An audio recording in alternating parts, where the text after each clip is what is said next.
So what if we started thinking about video games not as entertainment or as software, but as sort of a dream state, like a technologically induced alternate reality, or a consensual dream? How then would we approach this question of using video games to catalyze spiritual development or growth? So here in the West, dreaming isn't really considered very valuable. We sort of dismiss our dreams upon waking.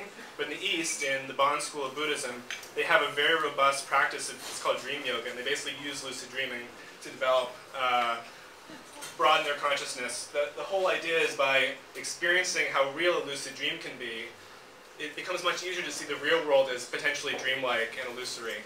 And from that, you sort of get the separation, and you're no longer so subject to your experiences and your emotions and your feelings. You're just sort of viewing it as almost like in a game.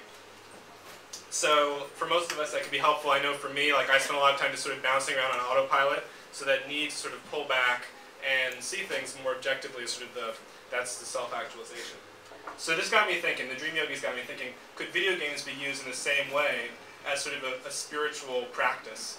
And it's a little bit of a trick question, because really anything can be a spiritual practice. You can stand on one leg, you can cook, you can have sex, whatever you want. That can be your spiritual practice. But video games, I think, are ideally suited, because first off, they're like a lo-fi lucid dream, and there's already this practice around lucid dreaming. 2, they're wicked fun, as I'm sure some of you know. And 3, they're designed to be rewarding. So if you're using a game as your spiritual practice, it has this feedback loop.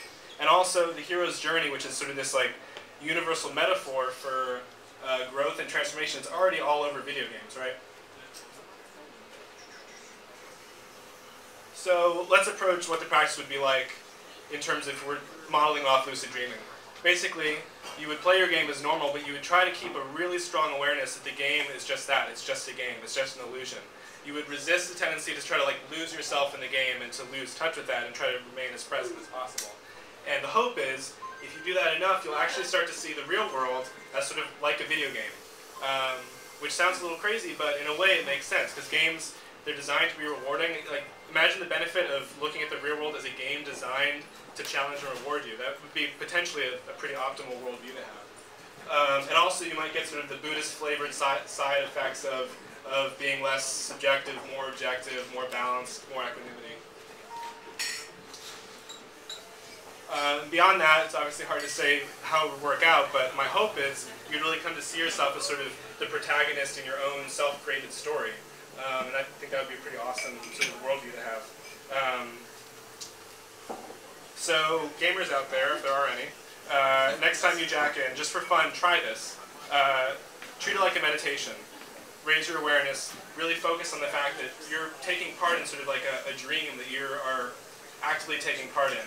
And if you feel yourself tap out, or you realize that you're just having fun again, try to bring yourself back and recenter. And if you want, look me up and see how it goes.